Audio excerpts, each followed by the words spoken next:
design teaching materials for area high school students, and starting an observer corps that monitors local government meetings and processes. We invite you to join these efforts. I'd like to highlight a few of the things that we have coming up.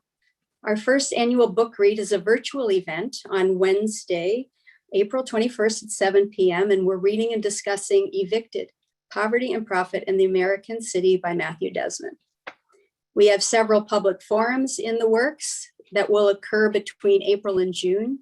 One is a public forum on dark money in Michigan politics, featuring a guest speaker, Simon Schuster from the Michigan Campaign Finance Network. And 2 more public webinars are planned in collaboration with the League of Women Voters EUP, one on redistricting at the county level and the other on healthcare in Northern Michigan and universal coverage. All are welcome to join these events, and you can find more information on our Facebook page and our webpage. Thank you all for joining this webinar, and I'm now going to turn it over to our forum host, Amy Yersted.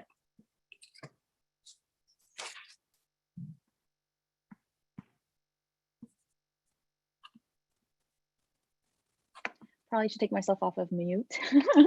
Thanks for that great introduction, Robin. So as she mentioned, I am a member with the League of Women Voters of the Eastern Upper Peninsula. So similar to Robin's league, we're also a new league. I did want to make sure everybody knows that the league, since we are a political organization and we're also a position-based organization, but we want to make sure that you know that the league does not have a position on ranked choice vote in the state of Michigan. While many states across the country and some local leagues do have a position on ranked choice voting, the League of Women Voters of Michigan does not. And the Eastern Upper Peninsula and Emmet County leagues do not have positions. So what we're all coming here together to do is to learn about what ranked choice voting is, which is who our presenter today, our teacher, in other words, Dr. Kevin Deegan-Krause, he said we can call him Kevin, who teaches at Wayne State University. He's an associate professor. He's written a book, and he is the guru when it comes to talking about ranked choice voting. So we're really, really excited, but just wanted to make sure you all know that as the league, we don't have a position. So we are here like you all to just listen and learn. And we hope that you'll have questions. So Kevin is going to talk. He's got about 4 segments, and then between segments, we'd love to have your questions. So feel free to use the chat box, and we will ask those questions as we can. And so maybe after about 10 minutes of him talking and sharing, we can go ahead and start asking your questions, and then he'll resume talking. So Kevin, I'm going to go ahead and let you take it away. Again, thank you so much for joining us and teaching us all about ranked choice voting. We really appreciate it. Amy, thank you so much. First, let me just ask, for those who's can I get a thumbs up if you can hear my voice? It's neither too loud nor too soft. Is it in that kind of realm? Great. And can you see on the screen the big major page with ranked choice voting? Actually, I would need to share my screen for you to see that, wouldn't I? So let me do that, and ask now if everyone can see that screen. So you all should be able to see just a big screen that says rank my vote, or rank my vote, ranked choice voting in Michigan. Yes, we can see it. Great. Okay, excellent. So thanks. Sorry, get the preliminaries out of the way. I've done enough teaching on Zoom now to know that I can get 10 minutes into something and then people ask me why they're not seeing what I think they're seeing. So it's nice to see all of you. And I really want to thank Amy and Robin and Paul.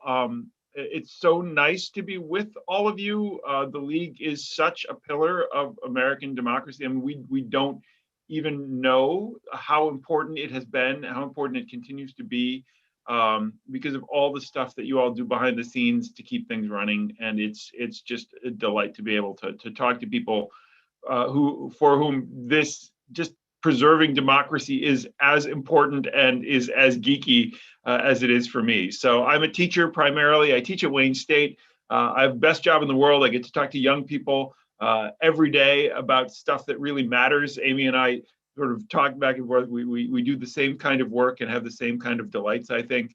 And so we're all in the same business in a way, which is just keeping this system working and making it better. And so I wanted to talk to you about one specific thing. So my job at Wayne is to teach about politics. I teach American politics, but I also work on European politics. That's my main actual research agenda.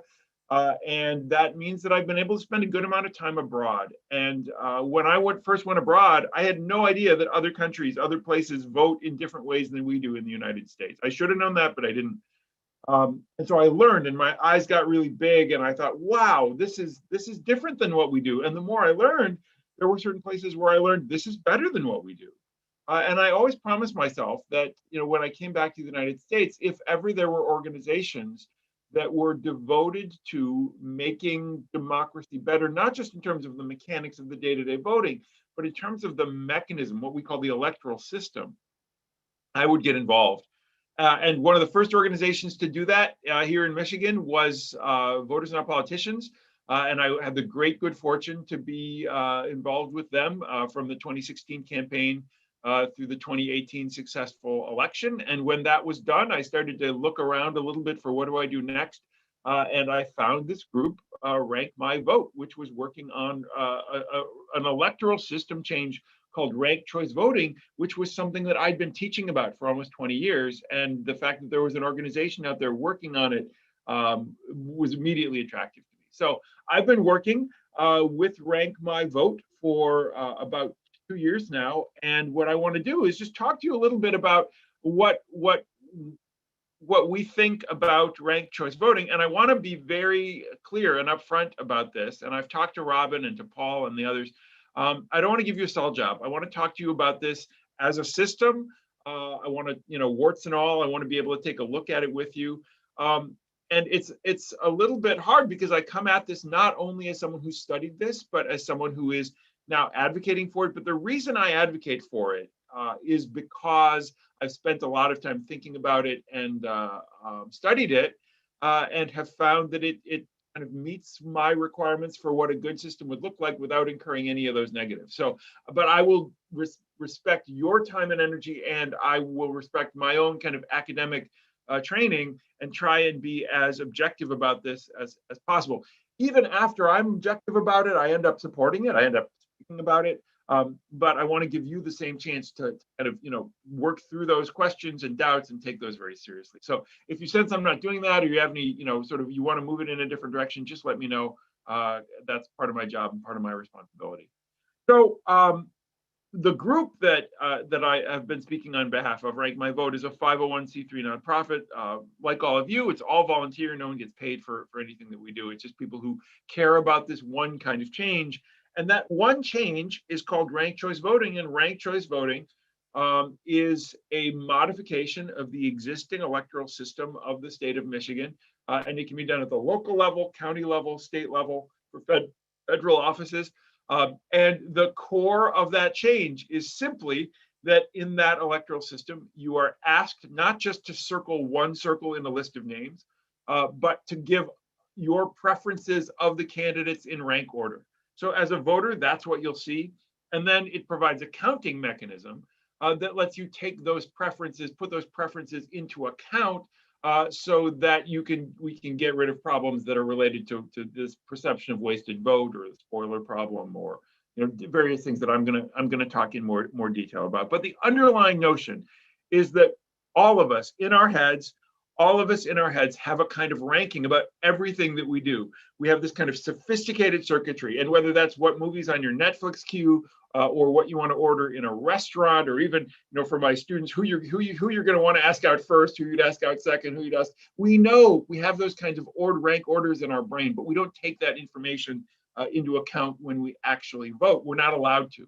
And because of that, we get these problems that I'll talk to you about that are inherent in the way America votes, but they're not inherent in voting in general. Our joke, is we used to play the song until people asked to please stop because it was running through their heads for the rest of the presentation.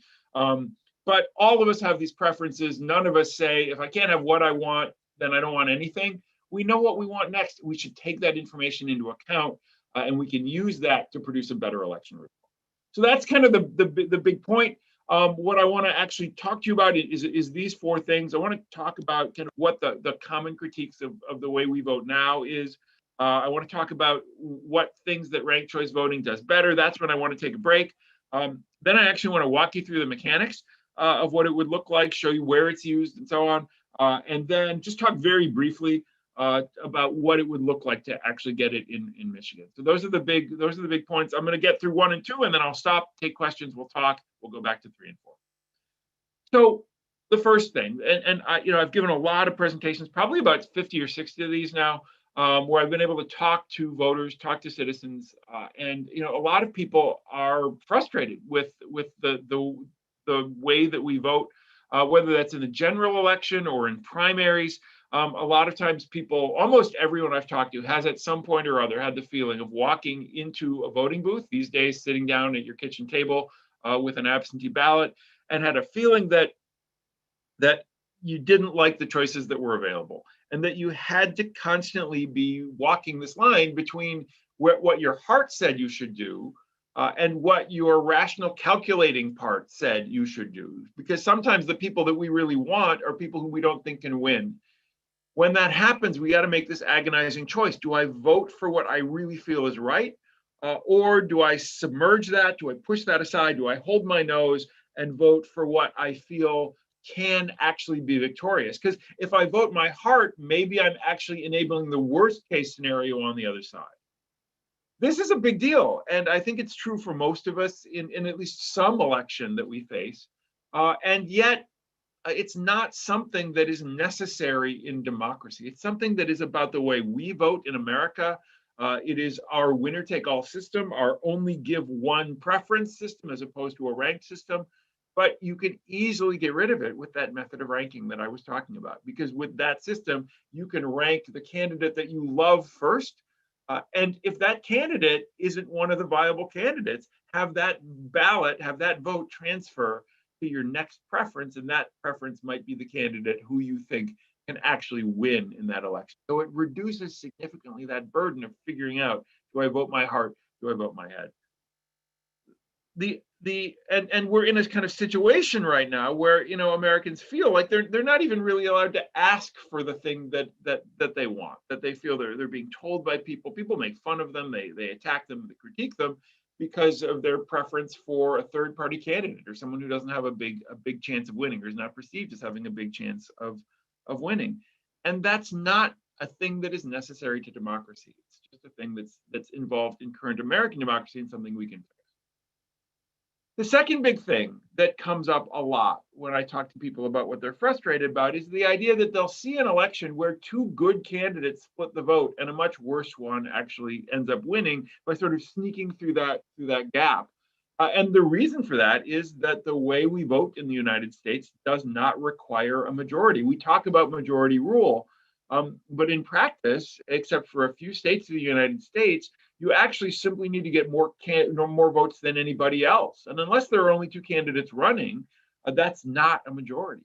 And what that means in practice is if you can win without a majority, it might be that the majority is against you and they somehow just split the vote. So we'll see situations like this one where you've got a small kind of small group, a 30% group in the orange there, a larger 70% group. In theory, the side with the most votes should win that election, and it should be pretty clear in this case. It's more than 2/3 to 1/3. And yet, those big sides, the sides with lots of people, sometimes they get lots of candidates also, so they end up splitting that vote. So if you take that 70%, you split it among 3 different candidates, you can get something that looks like this, where the winner actually, more votes than anybody else, is the slice there with 30%, as opposed to all of the others, because multiple candidates have run. And those candidates have run without an intent to destroy the system. They've run because they're enthusiastic. They've run because they love democracy. And so it seems kind of unfair, first of all, that they get called spoilers. And it seems pretty unfair that purple side should lose the election just because it has more candidates on the ballot that are splitting the vote, that are fragmenting the vote up. So we talked to citizens about this. And I actually, the very last presentation I did in person before COVID hit, I did it in the city of Troy, Michigan. And I talked about this spoiler problem and how really unfair it was in a way that candidates who simply wanted to express themselves got called spoilers because they split that vote. I asked who the spoiler was. I was talking about the 2000 election. I asked who the spoiler was in that election after I explained it. Someone got up in the back and he said, "I think the system is the spoiler." It was extremely succinct. It actually nailed it, that this isn't an individual spoiler problem. This is a systemic problem with the way that we vote in the United States. It was kind of amazing. Trevor is 10 years old. And his parents brought him to this. I guess he persuaded them to bring him to this, thinking that, he was really into politics. But a 10-year-old can see what is wrong with our electoral system. I think the rest of us can see it too. And so again, with ranked choice voting, it actually becomes a pretty simple solution in this, because if the purple side is indeed sort of, if they all share those values, but just prefer different candidates, well, if you're a purple voter who prefers the candidate here with 20%, it's really easy for you to put that candidate first, but make sure that one of the other candidates is second. And so very quickly, if that 20% candidate doesn't make it into the next round, those votes get transferred over to the one with 29%, and justice is restored to the universe, and the purple side ends up winning. So this is the kind of basic underlying nature of how we solve the problem using ranked choice voting. These are unintentional spoilers, but there is something that's been emerging, and I really never thought I'd have to talk about this in American elections as a systemic problem. But we are increasingly seeing, we saw two distinct Senate cases in Florida in the last election of actual candidates encouraging what are called ghost candidates, so intentional spoilers, where a candidate will encourage the candidacy of an unknown independent with the same last name as their opponent. Again, in two different Florida races, we saw this happen. And in both of those cases, the candidate who encouraged the ghost candidate actually ended up winning because the other side split the vote. So we've got this problem. It's something that is very difficult to police. But with ranked choice voting, it again becomes really simple, because if there are two candidates on the ballot with the same last name, you vote for the one for the one that you think is the candidate you want. But if you've made a mistake, you can vote for the other one second. Those votes are going to add up when the lesser known of the two's votes actually get transferred to the other one, because you vote for both candidates, one in rank order for the other. And so it kind of solves that problem, and actually takes away the incentive to do it in the first place. So it kind of removes this small but growing issue we see with American democracy. There's another issue that's emerged with the emergence of absentee voting and the complexity of our elections. I think the idea of big primaries is here to stay, especially at the presidential level. But because of Michigan's position in those presidential primaries, we encounter a problem here as well. So, those ballots get printed quite early when all of the candidates are still running. But between the time those ballots get printed and the time that we vote in March, lots of candidates drop, but lots of people already have their ballot. And so what happens in the current system is either you got to just know that you voted for a candidate who's no longer running, your votes get ignored, or you got to go to your city clerk, you got to get a new ballot reissued, and so on. What's nice about ranked choice voting in this case is that if you are using that particular system and you rank your votes, if you vote for a candidate who's no longer in the race, your vote automatically gets transferred to someone else who is still in the race because of the way you've ranked them in preference order. And so it actually takes care of that small, but again, not insignificant problem that we see in Michigan elections specifically. So that's just a couple of specific things. In general, we really are pretty satisfied that allowing you to rank your vote gets rid of that wasted vote problem, which troubles people a lot. And it gets rid of a lot of those temptations for intentional spoilers and the problems created by unintentional spoilers. The other thing that I want to say just before we stop, and I take some questions, is that in addition to solving some of these problems, these core problems with the way we vote, I really feel, and the evidence is starting to mount up, that ranked choice voting does a better job in a bunch of different areas. And so the first thing actually that we see, and we've got really solid evidence on this, is that it actually has a significant effect on negative campaigning. And I think that's something I feel passionate about. I suspect it's something most of you feel passionate about. What happens in the current campaign, if you have multiple candidates, everybody else, if you're running, everybody else is the enemy. But what is really striking is the extent to which, when you're running, you've really got to go after, you've got to sort of idolize yourself, but you really have to go after not the candidate who's furthest away, but the candidate who's closest to you, because that's the candidate whose voters you're going to have an easier time luring. And so we see a lot of candidates really attacking someone who in ordinary life would have been, might even still be a friend. And so you get a lot of excessive negative campaigning between candidates who are extremely close together on the issues themselves, because of the unranked nature of our current voting system. The nice thing about ranked choice voting, actually, is that in a lot of circumstances, it shifts the logic of the campaign. Because you, as candidate A, can take a different tack now. What you can say to the voters of candidate B isn't, candidate B is horrible, you got to vote for me instead. What you can say is, I respect that you like candidate B. I think you should vote for me first. But if you can't vote for me first, vote for me second. After you vote for candidate B, then vote candidate A. We've actually seen in the state of Maine, we've seen two candidates without a lot of support running on joint campaign ads, saying, each one saying, vote for me, but if you're not going to vote for me first, vote for me second. And they sort of agree on that. So you tend to get an improvement in the nature, at least in certain parts of that campaign. And I think it's no surprise, therefore, that we then see actual evidence of more civility in those campaigns. And actually, Electoral Studies, which is a political science journal of significant renown, sort of one of the gold standard peer-reviewed journals, actually just recently published an article that found a statistically significant improvement in campaign civility. There are fewer attack ads, there's less negative campaigning because of that effect, that you can actually now find common cause with other candidates as opposed to going for their jugular. Second thing, and maybe it's in part because the wasted vote effect goes away, spoiler problems start to disappear because there's less negative campaigning. What we also see is higher turnout and increased voter satisfaction. We don't have quite as much evidence on this, but among the range of studies, the studies seem to range between no effect and a slight positive effect. So somewhere in there probably is where the full answer lies, and it may depend on place to place and the kinds of elections. But it does seem to be linked in many cases with higher turnout and with increased voter satisfaction. And it makes sense because voters have more choices now, and voters are actually able to not worry about whether they have to vote their heart or whether they have to vote on that rational calculation.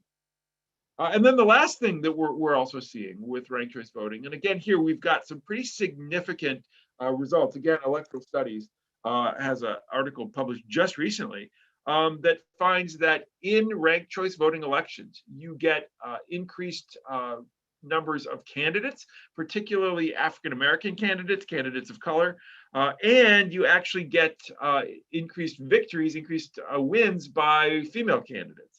And the underlying logic here is that with less negative campaigning, with a slightly lower bar to actually feel like you have a realistic chance at winning, candidates are encouraged to run in races that they wouldn't otherwise choose to run in. And we've got some pretty solid peer-reviewed evidence that suggests that that's the case. The effect isn't huge, but it's there.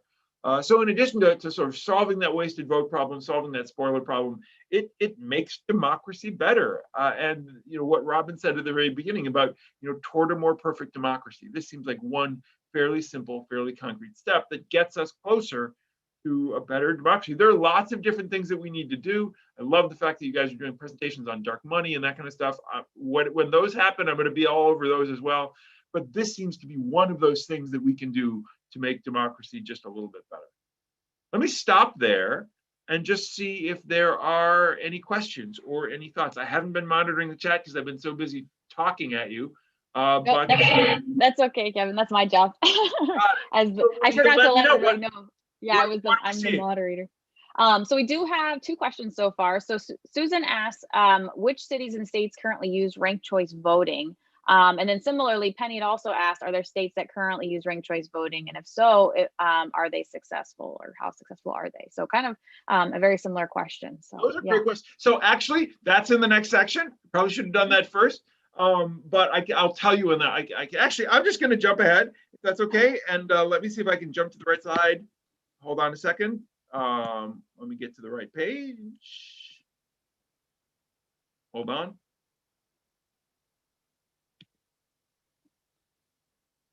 hold on.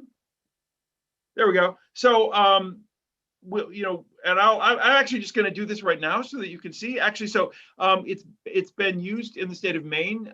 They voted on it in 2016. It's been used there since 2018. So we've been through 2 election cycles.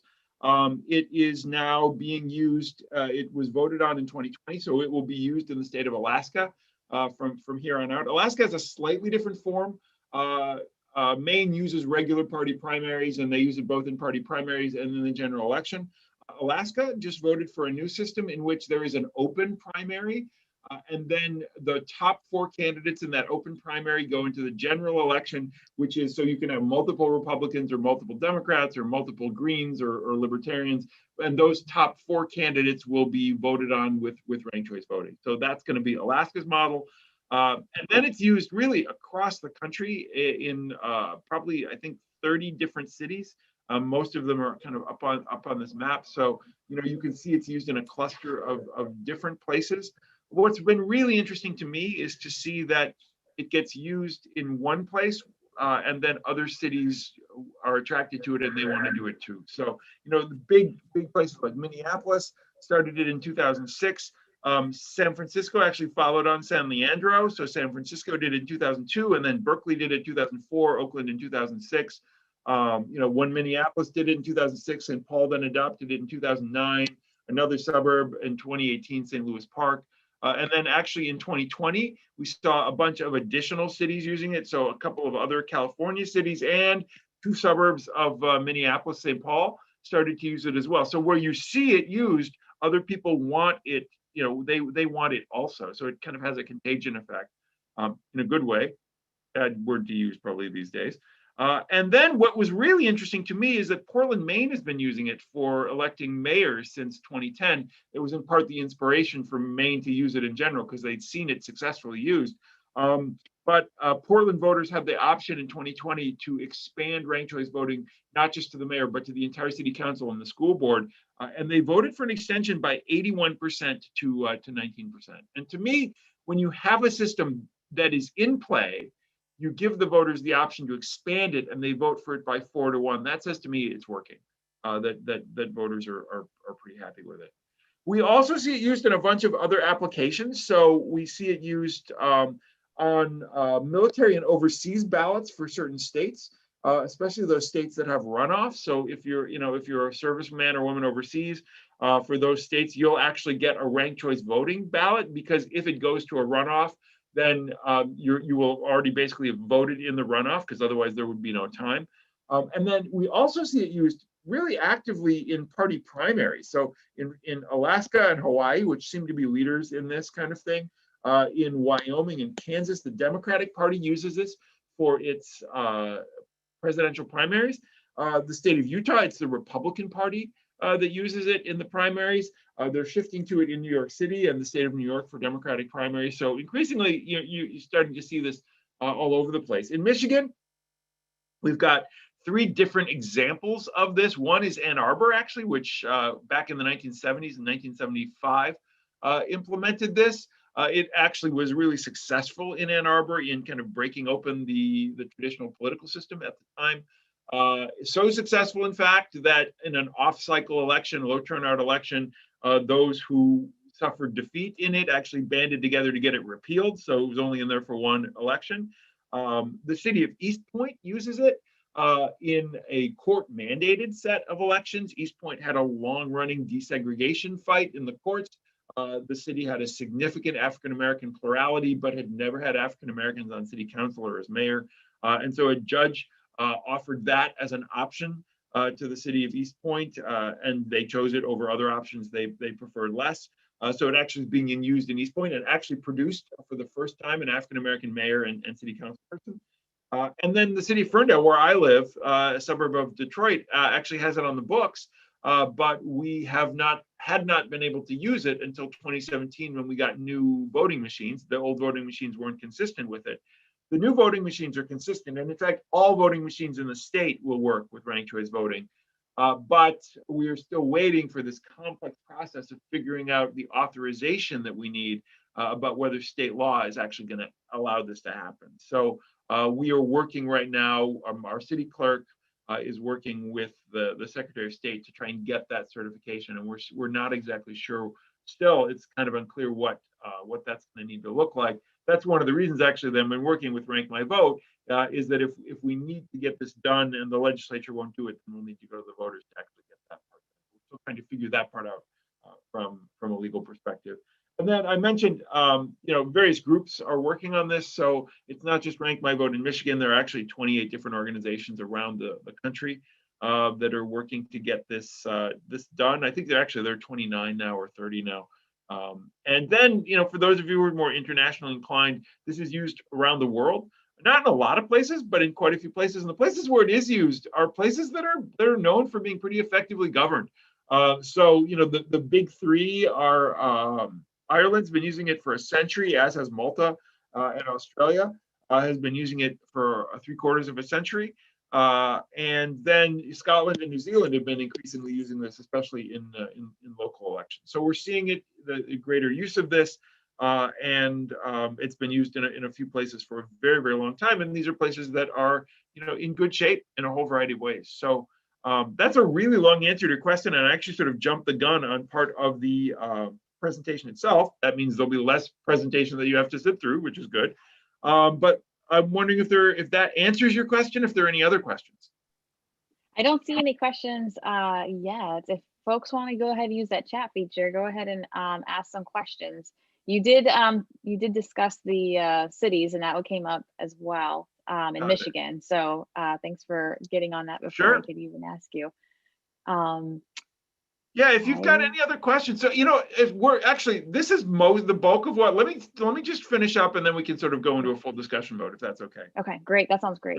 Excellent. So hold on, I got to find my, hold on. Wait, there we go. Okay, so the one question that people have is what this looks like in practice.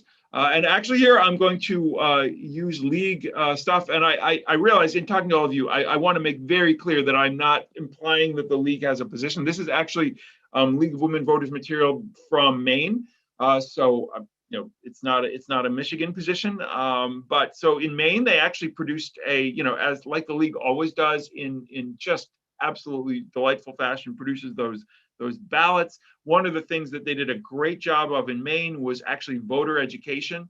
So they produced a sample ballot for how this works. This is a regular sample ballot. This is what we expect when we go in and vote. We've got our choices between candidate A, candidate B, and candidate C, and we get to fill in a circle, and that's all we get to do. And what ranked choice voting simply does, from a voter perspective, the logic in ranked choice voting is really simple. It says you've got more than one preference, and you should get to express those preferences. And so that circle that you fill in when you're doing a regular vote, that circle that you fill in, that's not your only choice. That's just your first choice. You've got multiple other choices in your head.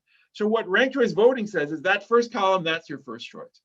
And then for every additional candidate running, someone you might have a preference for, you get an additional column. So if there are 2 candidates running, you get 2 columns. If there are 3 candidates running, you get 3 columns. And so for each column, that's where your choice goes. If you don't want to, if you don't have time, you're running to somewhere else, or if you really don't care about those other candidates, or if you're a Bee Gees voter and if I can't have you, I don't want nobody, then you can just treat it like a regular election. So treat that first column the way you treat the only column that you get right now. But if you have additional preferences and you have time to express those preferences, then what ranked choice voting allows you to do is second column, second choice. I like candidate C as my second choice, and then candidate A would be my third choice. And so you keep doing that until you get to the end, or you can stop at any point down. So it doesn't, wherever you decide to stop, that's where you're done. It's helpful to have an example to see how this actually works in practice. So I want to use an example from Maine. And the example from Maine had 4 candidates running. There was a Republican, a Democrat, and 2 independents. This is for the congressional election, 2nd district in Maine. And so I actually want to use the real ballots, the real numbers for this. And so this was the initial election result. What you see there are the numbers of the first choice ballots. So Bruce Poliquin got 134,000 first choice ballots. Jared Golden got 132,000. Tiffany Bond got 16,000, and Will Hoare got 7,000 roughly. But when you look at this, and it's a standard American election, a couple things are different. First thing that's different is the independents did pretty well. One of the reasons for that is likely that they use ranked choice voting. The voters know that they can actually afford to vote for Will and to vote for Tiffany without risking sort of wrecking the election for everybody else. So they can afford to vote more for those third-party candidates, the candidate of their heart, before they go for that candidate of rational calculation. But the other thing you see about this election is that no one won a majority. So Bruce Poliquin got more votes than anybody else, but he came 10,000 votes shy of having the majority of the population, which really raises the question, if you're looking closely, is it possible that maybe Jared and Tiffany and Will's voters, all of them together, really dislike Bruce Poliquin enough to keep him out, but they split the vote among themselves? So if that's the case, then we shouldn't take just the fact that Bruce has that number of first place votes, because the number of first place votes for everybody else is significantly larger than his. In an ordinary election, we don't know the answer to that question. So when someone wins with less than a majority, as they do a lot of times in American elections and Michigan elections, we don't know if that person is preferred by the majority or they're not preferred by the majority. In ranked choice voting, we actually do know, because we ask the voters their opinions. We ask them their second and third choice. And so the process of counting in ranked choice voting is actually really quite simple. We simply take those ranked choices from the ballot that you looked at, and we start at the bottom. We start at the candidate who has the fewest votes, and we say, all right, what would this election have been like if Will Hoare hadn't run? How would the election have ended up? And we know the answer to that question because we've got Will's voters' second place choices. And in this case, you can see a whole bunch of them are orange. A whole bunch of them are Tiffany Bond voters. A few of them are Golden voters. A few of them are Poliquin voters. And what we can actually do in this system is we take those ballots and we redistribute them directly to the candidates. And you can actually do this by hand. So this is a system that works with hand recounting. There's no real complexity there. So we redistribute them. Tiffany Bond does a lot better, but she's still way behind. And still nobody's won a majority of the actual votes. So we got to do it again. And so here we take Tiffany Bond's voters. Again, we look inside to see who her voters would have voted for second if she hadn't run in this election. And this is where we get our big revelation and the answer to that initial question. It turns out that Tiffany's voters overwhelmingly preferred Golden to Poliquin. And so more than half of her voters preferred Golden to Poliquin. So when we move those ballots over and redistribute those, Golden becomes our winner. Golden gets significantly more now. It's a 4,000 vote margin, but in the opposite direction. Golden is by far the winner. And we've answered our question that yes, in fact, those voters who voted for Jared or Tiffany or Will together, overall, they much preferred Jared to win than Poliquin. They were pretty much anybody but Poliquin voters. It's just that they managed to split the vote. So, that's the underlying logic for how the system works. That's the process. It's really a pretty simple process. It's pretty easy to explain. And it's been going on, and I showed all this. It's been going on in all of these places for a pretty long time without any significant problem. So just to finish up here, to give you a sense of what Rank My Vote is doing, our goal is to implement ranked choice in Michigan. We'd like to see it done here the way they did it in Maine, the way they did it in Alaska, and sort of toward that end, there are two things in particular we're looking for. We are looking to get rid of barriers for municipalities that want it. We're not insisting that municipalities do it, but if you're a municipality and you want to do it, like Ferndale, we think you should be able to, so that it would look like, in that sense, like Minnesota or like Colorado or California. And we would also like to see a Maine style solution where this gets used for statewide races and for the state's federal race. That's going to take a ballot issue, so we're going to have to do some work on that. We are in the process of developing our strategic plan moving forward. And our path right now, we're working with individual cities on this. So In addition to Ferndale, which is working to get approval to use it, Ann Arbor, which I'd mentioned had it in the 70s, now has a ranked choice voting majority on its council. In fact, one of our speakers for the organization just got elected to the city council in Ann Arbor. She's a professor at the University of Michigan. And so I expect that Ann Arbor is going to move in the ranked choice direction very soon. But we've been talking very seriously to Lansing, to Kalamazoo. There are people in both those cities that want to see this adopted. The city of Troy, the city of Pleasant Ridge, right near me. We just talked to the city manager of Traverse City about the feasibility of something like this.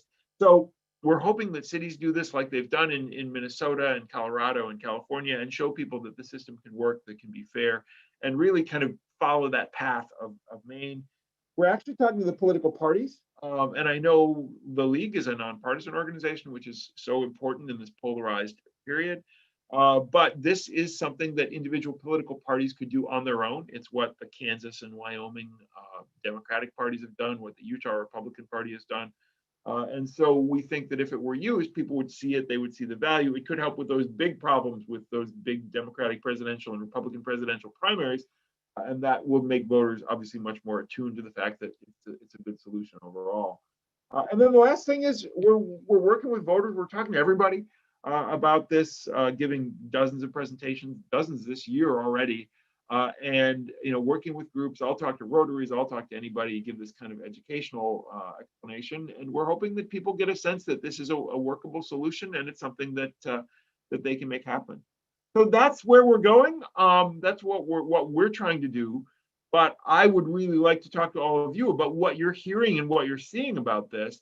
Whether this is something that needs more explanation, and how I can sort of talk to you about that. And just I'm really curious to see whether you're finding this as appealing as I am, because I want to actually hear. If you're not, then you guys are. I mean, you are the backbone of this. If this isn't working for you, then I need to sit and rethink. What I'm saying here, even rethink my thoughts on this. I'm open to that, but I'd be really curious to know what you're thinking. And I'm just grateful. Thank you for bringing me into your homes, literally in this case, on Zoom. Thank you, Kevin. We have a couple questions, and I actually have a few questions as well. But first, let me get to our other guests. So Penny asked, which I think is a great question, what are some of the opposition to ranked choice voting? And then additionally, Fran had said, so similarly, who are the opponents to ranked choice voting in Michigan? So kind of, I guess, collectively, who is opposing it, or who have you heard who's opposing it, and what maybe are some of their beef for opposing it? Why would you oppose something like this? Honestly, there's nothing that's perfect in any of these systems. I think it's worth talking about, and I've alluded to, there are certain things, any system's going to have flaws and any system's going to have real strengths. It's interesting when you talk to political scientists about how to vote.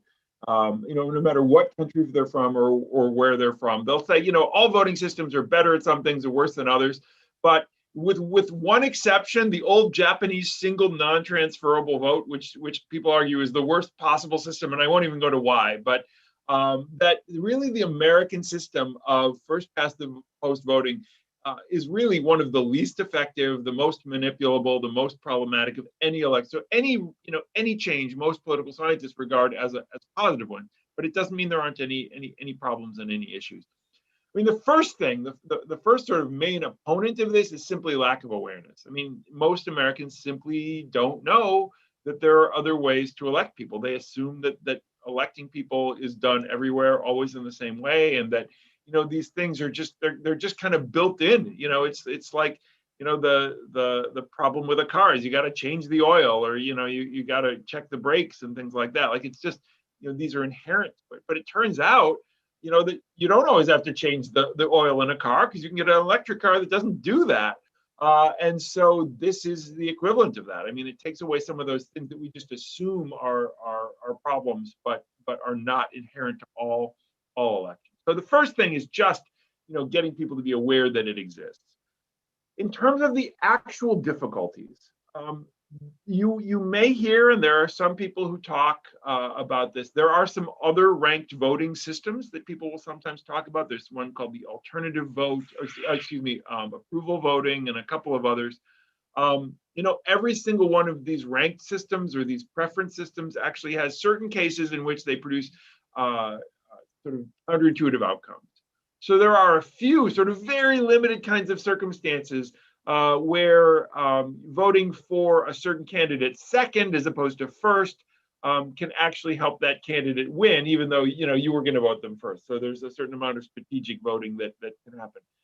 But I've looked at the math on this, and I've tried to work through this. The number of cases where that's actually the case, it requires 3 candidates who are extremely close in preference, and it requires 3 candidates who are all on like one line on a particular set of political issues. So they're all like ding, ding, ding, right in a kind of linear space. So this very rarely happens, and I think the alternatives are approval voting, which has its own problems in certain circumstances where it produces counterintuitive results, and then the alternative to all of these is what we do now, which constantly produces counterintuitive results. And so I think in that sense, the little occasional issues that emerge with regard to rank my vote, they're the kinds of things that will happen in any system. I think they actually happen less with ranked choice voting than they do with any other system that I've seen, except maybe proportional representation, but that's a different kind of question. The other question that emerges is a question of complexity. Now, at one level, I think this isn't a huge issue, and I've seen a number of studies on this, and the studies are mixed. The studies go between it doesn't cause any confusion or complexity at all, that there are actually there don't seem to be any signs in some study that people are more confused by it or that doesn't work as well. Our indicator as political scientists in this is oftentimes the number of spoiled ballots, in other words, overvotes or undervotes. And we actually have records of those, how often those occur. The evidence suggests that ranked choice voting in many places doesn't produce any significant change in the number of spoiled ballots. In the cases where it does, it seems to reset by the next election. So the first election, it does maybe in a couple of cases produce a slight increase, a couple percentage increase in those spoiled ballots, and then resets back to something like what the old rate of spoiled ballots was before people start. So people learn, they get used to it. The other issue that comes up, and this is a hard one for me to deal with, is the question of perceived complexity. So I think it's not that much more complex, but we are in an environment, I think all of us have dealt with this over the last 6 months, and frankly, this is not a critique that I heard more than 6 months ago, where there are active attempts to suggest that our electoral system is being manipulated. There are active attempts to suggest that there are sort of secret bugs, there are flaws, there are voting machine, deliberate problems, and so on. And that if you move to a ranked choice voting system, those same people will find the same problem. They'll be given new ammunition to attack the election, because now you've got this additional variable of ranked choice voting in ballots that are being moved around from first preference to second preference and so on. I guess that's true in a sense. I mean, I can see that for someone who wants to argue that an election is not valid because it's too complex, or for someone who wants to argue that baselessly there's no, that there are problems with the election, if you add ranked choice voting, I can see the argument made that that it provides one additional piece of ammunition. Frankly, what I saw in the last election was that there is an entire ammunition belt that people are using. So adding one additional piece of ammunition doesn't, I think, shouldn't stop us from trying to make a better democracy. And I really feel like, especially because it is correlated with slightly more civic campaigns in a variety of places, because it solves other kinds of problems, I think this is an overwhelmingly positive solution. But I do think we have to accept that if we're going to move forward with this, that those folks who are already trying to politicize the electoral process will politicize this as well. And I wish I didn't have to say that. I wish people weren't throwing mud into the electoral waters that we know work, that we've seen city clerks work their hearts out to make happen. But I think that is something that we need to be aware of. I've thought this through. I've tried to think, what are the pluses and minuses on this? After I look at all the pluses and minuses, I still think it's a significant plus that we should be doing it. but we've got to do it in an environment where we are also doing extensive voter education. That's what the league does. That's what we do as Rank My Vote. And also in an environment where we're trying to reassure people in every other possible way that our elections are as trustworthy as they actually are. So a really long answer to your short question. I'm sorry to have taken so much time there, but I wanted to sort of go through those things in a pretty serious way. No, that was great. Thank you. Speaking on that note of public education on this, I can definitely see how that first year could be a little bit challenging. Oh. When I used to live on the East Coast, and so I remember that there was a big push for ranked choice voting. What are some tactics that you have learned or heard of for helping educate people on ranked choice voting? So, because from what I understand is that sometimes we older folks have a harder time re-envisioning what the ballot could look like, but then you give an 8-year-old ice cream and they have no problems figuring out how to rank choice their ice cream. So how do you do a public education campaign if you were to do this? And then secondly, this also goes along with your clerks. The first line of the election process is your city and your clerks. And so how do you talk with them to start a conversation about, we're interested in this? What would that look like for our tabulators and what we would need to do? Wow, that's a great. So the first answer to your question, the place I would look for is the background of your Zoom call. The league did magnificent voter education campaigns in Maine.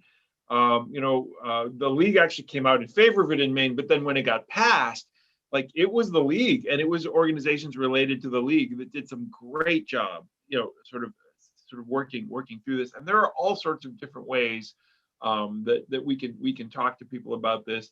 They did public service spots. They used social media. Other groups use social media really extensively. With a concerted voter education campaign, it's not that complicated. And the nice thing about it is that voters can do exactly what they're doing now. They don't have to go to those additional layers. We'd like them to, because if they've got additional preferences, then they should express those, because it allows them to actually influence the election beyond what they would be doing if they just voted for one column. So, getting out there and really doing what you said, figuring out which groups need to hear what messages, and not sort of cookie cutter. The same message goes to the same different kinds of groups. So those kinds of events that we do, making sure that there are mailers, making sure that there are really short, really tight videos to make this happen. I think those are the kinds of things that we see, groups working on. And in the process of saying that, I have completely blanked on your second question. No, that's okay, because I actually wanted to add on there that I have good friends, league members who are in Maine, and one of the things that they said that worked well, and I didn't know if you'd heard about it or not, is the rank beer. So yes. Portland, Maine is very well known for their beers, and so that's a great way to learn about ranked choice voting. Is very hands-on. So rank your beer. Very nice. So my other question was about how to talk with your clerk. So if I wanted to go to my city commission or my clerk, how would I get that started? Because some of us up in the we've been doing elections for a really long time, and we maybe have a hard time envisioning what this might look like, especially if a community, and I don't know, you probably would know more about this, but if a community already invested in new tabulators, they might be a little bit worried about trying to put something new into this system. Absolutely. So maybe speak a little bit about tabulators and sure, then absolutely. So the first great news, and I've actually got the slides here somewhere, but there are 3 different tabulator systems used, tabulator machines used in Michigan: ESS, Hart, InterCivic, and Dominion. All 3 of them have ranked choice voting software. So because in 2017, when the whole state switched over, so every single tabulator in the state will now work with ranked choice voting without any problem, without any software modifications, without anything. They all work.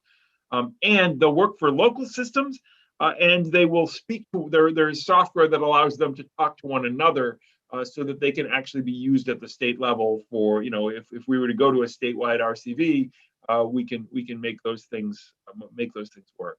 In terms of how do you talk or think about this locally, I think it's a really good question. It depends. It's going to depend on your city charter. In Ferndale, where I did it, we could only do this by a vote. So we had to get it on the ballot. You can get it on the ballot by getting a bunch of signatures, or in our case, The city council agreed to put it on the ballot after we talked to them.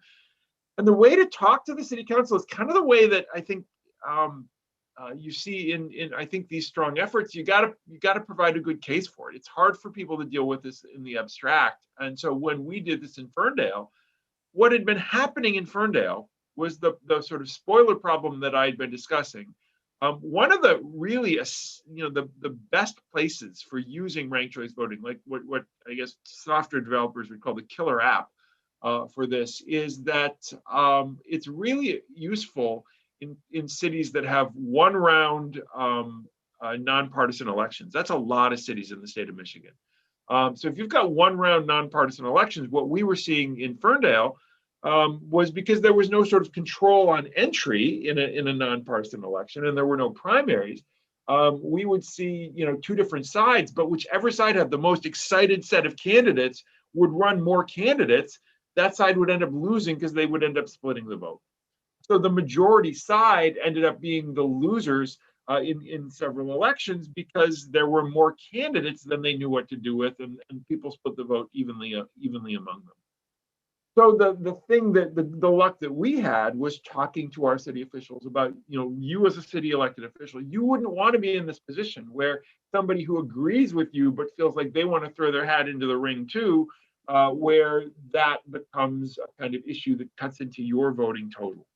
And so in those circumstances, I think being able to show some scenarios, being able to show past examples, being able to show that there were people who, had been persuaded to leave the electorate because, or leave the election because, someone else didn't want them as a spoiler. In my own city of Ferndale, we had a candidate who was thinking of running, a good solid candidate who was thinking of running, and a bunch of people sort of got together, had coffee with her, had tea with her to try and persuade her not to run because it would split that side of the ballot and allow someone else to win.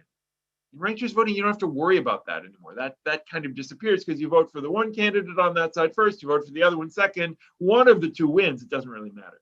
So if you can identify in your own locality instances or circumstances, I think it's going to be a lot easier to sort of move that forward in developing it as a system. I think too, you can argue that if you've seen really uncivil campaigns and so on, that there are going to be certain advantages to doing that ranking, because it does allow people, instead of running against everybody, to at least run with or nearby certain people in a way that doesn't otherwise happen. Does that get at your question, Amy? Yeah, it does. And that actually helps segue into one of our audience members' questions. And I think you addressed it a little bit, but this goes along with it, is that, do you think that this reduces the polarization? I think that as a league, we already know what leads to a lot of polarization, which is gerrymandering, money in politics, those kinds of things. But do you think that potentially ranked choice voting would have a tendency to maybe lessen some of that polarization? Yeah, I don't think it's a silver bullet. But the evidence that I've seen, and it's good, solid evidence from reputable studies, suggests that it has a measurable effect on reducing incivility in local campaigns. That's where we've seen the evidence. It shows up there. It shows up in a pretty robust way to make it through a whole variety of reviewers and sort of statistical checks. So I'm pretty confident that it does have that effect. I think there's a lot, as you said, there's lots of other factors that are going on. But if we've got a tool in the toolbox that can do this, then I think being able to use that tool among all of the other tools, and the money question is a huge one. Thinking about not just these media echo chambers is a huge one. And I honestly, I think that takes a kind of cultural change. That's something to get off the ranked choice vote stuff and to just move in general, like something that we really have to be thinking and working about, on how do we reduce the dependence of people on, very limited, isolating media channels, and how do we talk to people across those lines? How do we get people that we know to start looking at other sources of news, or, kind of triangulating or just finding news that's reputable. Those are the huge issues, but this does have a small positive effect from what we've seen. And it has a small positive effect at that local level, where we really, that's where we build our relationships. Those are the people around us. And if anything we can do to keep the people that we know and love around us from biting one another's heads off, I think is a good thing. Yes, I agree. Yeah, if ranked choice voting can actually solve that, that would be wonderful. I'm just scrolling through Yep. trying to see if there's any other questions. So someone had asked, Susan had asked, so going back to that whole idea of ghost candidates, she said, could you use ghost candidates to game the system? For example, run several candidates who are very close in positions to assure one of them wins. Yes. Well, yes and no. I guess in a sense that actually doesn't seem like gaming the system, in the sense that if you're running several candidates who are very close and voters support those candidates overwhelmingly, that's probably the side that should win. And so I think that's actually, not, I mean, if if you run those additional candidates to help people sort of overcome particular preferences, like you like this candidate's tie versus this candidate's hair or something like that, if that's the level of difference, but they're otherwise quite similar, then you really have a situation where if there were only one candidate and no ghost candidates, you probably should win that space anyway. If the differences go much deeper among those candidates, and so you're running ghost candidates and somehow trying to aggregate it, to bring together unlike candidates, voters are not going to rank those other candidates as highly if they do actually disagree with them on something. So the stronger ghost argument, I think, is clearly on the other side, that it's the current first past the post system that makes those ghost candidates effective. One of the benefits of ranked choice voting is the ability to kind of diminish the effectiveness and therefore the incentive to run those ghost candidates. Interesting. Okay, that sounds, yeah, interesting. I think I didn't explain that very well, but no, you do. I think that was great. No, that makes a lot of sense. And I mean, it does show some of it shows some of the complexity of like our current system and how we have these different factors, and oftentimes we don't even think about it, or we do think about it and we just kind of think of like, that's just part of the system, it's just how it is. But really the thing is that that doesn't necessarily have to be that way, right? That's right. I mean, if you grew up you should just fix things. Yeah. I'm sorry. There's the Zoom lags caused me to talk over you. I'm sorry about that. No, go ahead. Yeah, no, I mean, if you grow up in a house with a leaky roof and it's all you ever know, you might think like, yeah, the water leaking in from the ceiling, that's just what a roof does. But it does, and then the moment you move into a house that doesn't have a leaky roof, you're like, oh, I guess it didn't have to be that way. We've got a leaky roof electrical system. Especially, the spoiler problem, the wasted vote problem, like I think we've just we've baked those into our expectations of elections. And it's kind of a joy when you can say, oh, that didn't have to be that way. I didn't have to walk around with that thumbtack in my shoe all the time. I think that's pretty cool. No, yeah, that sounds good. Megan had a great question. And her question is, she said that thinking of up, in these two leagues where we're based out of, so we have a lot of rural areas, and we have a lot of areas that there is no contest. So one person runs every election, and there isn't any competition. So there's no competition of ideas either. So do you know, or I guess even think, if there isn't any research out there, if having ranked choice voting would bring more competitive races? Would people come out of the woodwork maybe to run, thinking they might have a better chance than if they didn't have this as an electoral reform? That is a great question to which I don't have an answer. There is evidence of increased numbers of candidates, and especially increased numbers of African-American candidates, but those are all drawn from very competitive races in California, where you don't have just one candidate. I mean, I guess, if you've only got one candidate for elections, I can't imagine that ranked choice voting, because ranked choice voting really only comes into play when you've got 3 or more candidates. So I don't know that this would necessarily shape that. There may be some other reforms or other things that you would have to do that, but I don't think I haven't thought this through. Great question. I can't see any way immediately that if you can't get more than one candidate, I don't see how this would get you to 2. Once you get to 2, this might help you get to 3. Yeah, that's a tricky part that we have all up across our area and the tip of the mitt, is that we oftentimes only have one person running. Yeah. And sometimes we just recently did a directory of Chippewa County, and there's even a couple areas that they didn't have anybody run Really? for like a secretary or a treasurer. And so we have a hard time finding folks who want to step up. And so I agree. Ranked choice voting, yeah, unless you have 3 candidates. So like, for example, Sault Ste. Marie City Commission, it's 5, is it 5 people, 7 people sitting on the commission. And so the last city election, I think we had, I don't know, 5 or 7, I can't remember exactly. 3 seats were open, 5 people were running, we'll say. Yep. So that would have been a great place for ranked choice voting. Right. But then when you break down our, say, Chippewa County, we have 5 districts. And sometimes there's only 1 person running per district, maybe 2 if we're lucky. And so ranked choice voting really isn't going to help like the county level, because they're all broken up into districts and only 1 to 2 people run. That's right.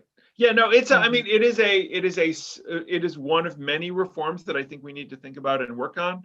And I've been working with voters, now politicians, on some of the other ones that and so there may be part of a package of things that would do that. I wonder, I'd be happy if people are interested, in sort of looking at what best practices are for encouraging, additional candidates in particular spaces.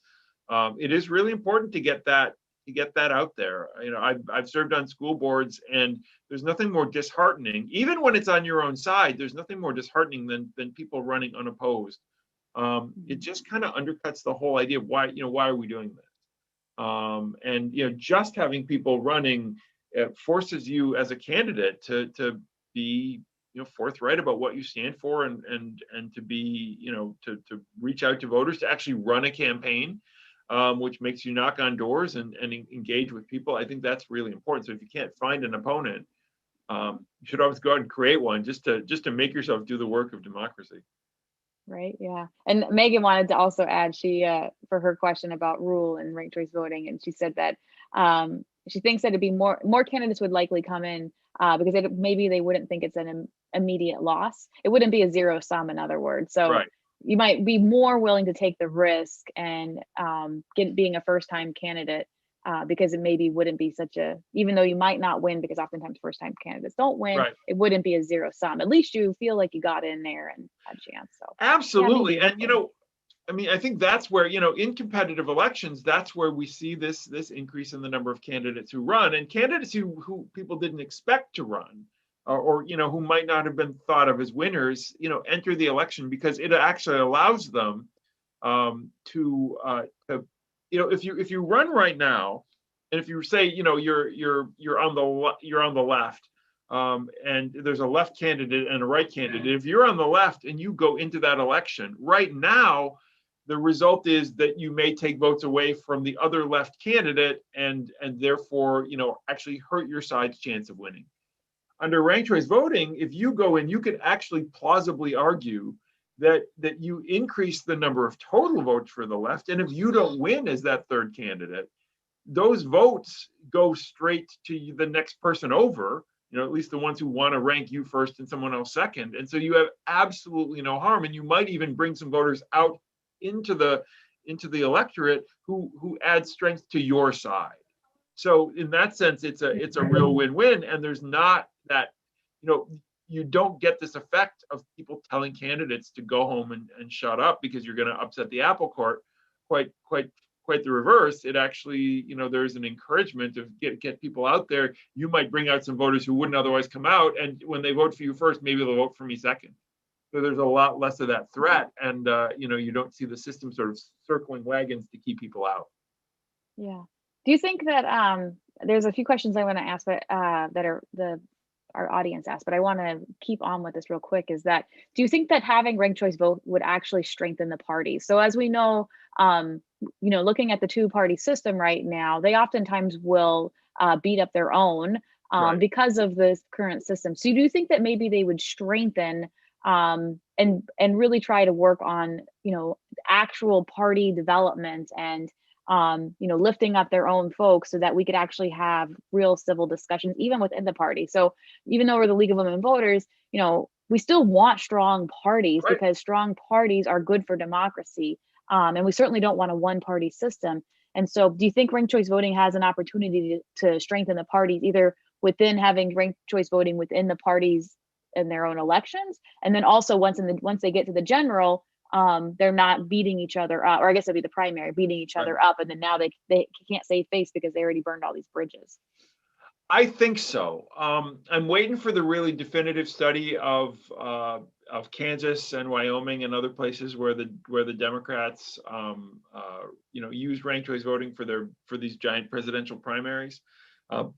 Certainly, if that effect at the city level is true in the party level, you should see a smaller amount of that intense negative campaigning. I mean, I think at least down in Southeast Michigan, we saw a really bitter battle between Elizabeth Warren and Sanders voters. And those voters tended to be on the same sides of almost every issue in that Democratic primary. But it was vicious. It was pretty fierce because they were competing for largely the same group of voters. And I wonder, I haven't seen the results, but I wonder, if those voters had the choice of voting, Warren first and Sanders second, or Sanders first and Warren second, or in the Republican contest of 2016, if voters had the choice of voting for Rubio first and Jeb Bush second, whether that would have sort of reduced some of that interior, that internal fighting. That's certainly the goal, and that's kind of what we've seen in local nonpartisan races. So I think it might be true within party primaries themselves. Whether it would be good for the party in the big picture, I think it's a really good question. I think parties have to be prepared to work harder. It does have the effect of allowing people to vote for, to envision, the support of third parties. The Libertarians are really intrigued by this. The Green Party already uses ranked choice voting for a lot of its internal stuff. And ranked choice voting would establish those parties as real political entities, because it would remove that wasted vote effect. Now, what would have to happen for the major parties is they would have to be willing and aware of that to work with it. So I don't think it would hurt the major parties. It might even strengthen them in the sense that they don't lose all of their votes to sort of parties on the wings in that reallocation of the vote, but they would have to work harder. It's really interesting. We, as part of our research on this, we talked to the former head of the Utah Republican Party. And he said they had actually reached out to the candidates in Maine. They've been using it in Utah for a while. So they actually reached out to the Republicans in Maine, especially Bruce Poliquin, whose name I put up there, and said they reached out to them and said, this is a different style of election. You're going to have to work with independents. You're going to have to adopt a new campaign style. We are happy to help you figure out how to do that. And Poliquin apparently had absolutely no interest in talking to them. He didn't really, he was going to run the campaign that he was going to run. They were kind of miffed in Utah that they just didn't care. And the result was Poliquin lost the election because he didn't reach out to those independents. He didn't try to cultivate the people who ultimately were the linchpin of that election. So, in that specific case, I think the candidates, the parties, they have to work harder. But when they work harder, there's less of that kind of divisiveness, and I think it can strengthen the party overall. And I mean, the hope is what your hope is, which is how do we get people to talk to one another in ways that don't assume that the other side is the enemy? I mean, that's got to be where we all go. Those are the things that keep me up at night. Like, how do we not become Yugoslavia? And and for me, anything that sort of nudges the needle in that direction is worth doing. It's worth trying. That's great. That's super great. That really goes on to what Debbie made a comment. Debbie Smith, she says, many local races are determined in the primary for the dominant party, making others have no choice in those elections if they vote their own primary or cross over to vote in opposite party's primary, which she finds very frustrating. And, one of the options, it's not something that we've been advocating as policy, but, we're going to have a chance over the next few years to see what happens in Alaska with this idea of open primaries followed by ranked choice voting. And so, in those cases, You can have an open primary, and then the top 4 candidates go into the ranked choice, and then you can actually get some of those changes. So that actually is a possibility to get candidates who look more like the population overall. I think that could be a real plus. That's great. We have probably time for maybe one more question. Does anybody in the audience have any other questions? If you do, go ahead and use that chat feature.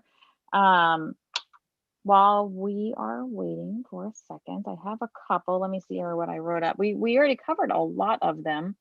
I guess the only thing you did mention about the state. So really, is it say if a local community wanted to do it, is that really the only thing? They have to look at their city charter to find out if they can and what the mechanism is for that. And then what was the part about the state? What do we have to do to this is where I'm not on that particular committee, but we Rank My Vote has a committee right now that is working with we're actually doing a full legal review.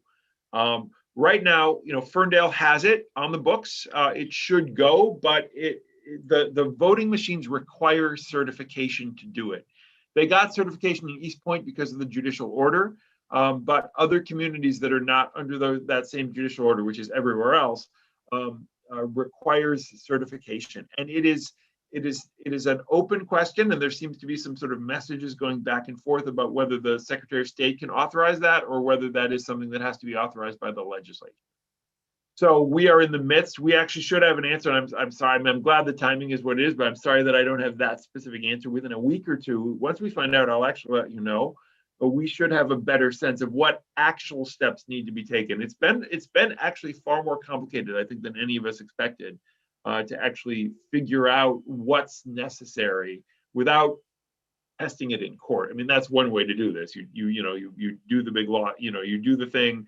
Someone sues you on it, and it goes to the court. Our goal is to try to avoid that process. Nobody wants to run a municipal election and have that municipal election declared invalid because of something you've done wrong.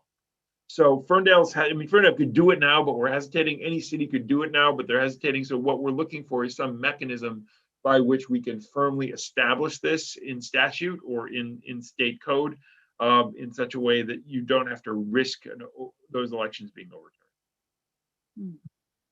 Okay, no, that's great. So I guess we'll stay tuned to find out. Yeah, stay tuned on that. And I'm sorry that we don't have an answer yet, but we will. No, that's politics. That's just how it works. But I do appreciate how you're like, let's find out what we have to do before we start all jumping in head first, for sure. Absolutely. Okay, so we didn't have any questions. So my last, from a political nerd to political nerd, my last question is, I know, right? So ranked choice voting sounds really great. And as an expert, why did you decide to land on this? What are some other reforms that you would recommend in addition to this to help our democracy? So you did mention the media, so getting out of our media bubbles. And then of course, ranked choice voting, you love that. So what other things do you think that would help our democracy? Wow, that's like, what a great, nice pitch right down the center. So yeah, I think you've heard more of my biography than you probably ever wanted. But I was on a library board for 4 years. I was on a school board for 4 years, and by the end of that school board term, I loved what I was doing, but I felt like we were rearranging the deck chairs unless we did something at the state level. Like the state policy wasn't corresponding to what people wanted and what polls showed that people wanted, and so on. And so the first thing that struck me was districts, like gerrymandering. That's what we got to do. And so I started talking to neighbors and friends, and then suddenly Voters Not Politicians appeared, and I knew that's what I had to work on. That got done. I mean, we're still in the process of getting it done, but it looks like that's going to happen. And then so the next thing is this question of what's the mechanism of the act, not just the district boundaries, but the actual in ballot voting question. The additional things, the things that go alongside of it. When Alaska did this, they did their ranked choice voting alongside of the best possible campaign finance reform that they could do in the framework of the Citizens United decisions and other court decisions. And I think anything that we can do. And here I follow the lead of Voters Not Politicians because they're continuing to work on this. And they're actually getting ready, I think, to move with some steps on this. But to look at what we can do in terms of matched contributions, which some cities have been doing, Seattle's been doing, some other places have been doing. I love, personally, this is not league endorsed, but I love Seattle's democracy vouchers. Yeah, I think it's, and again, yeah, and I realize all this is, the league makes decisions and so on. But yeah, so Seattle's been doing that. There are things that we can do certainly on disclosure, sort of where the money comes from. I think there is this kind of long-term question about 501, so-called 501c4 groups, and whether they're required to disclose where their money comes from. I think those are anything that we can do on money in politics is important, and we're constrained by a constitutional system and a Supreme Court that's made certain decisions about what it looks like to have a electoral finance regime.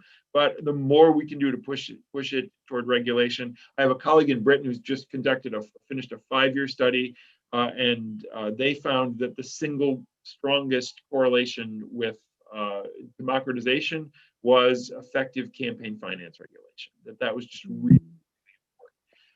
Money finds its way all over the place, but you can make it harder. And so, to do that.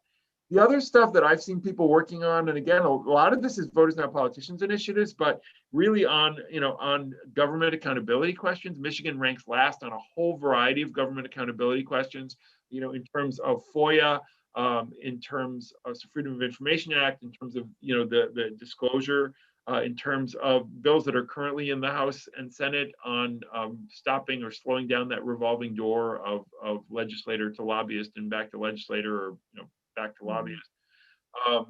There are a whole variety of things I think we can do. I know they're in process of hopefully getting rid of the lame duck session. So I think all of those are important.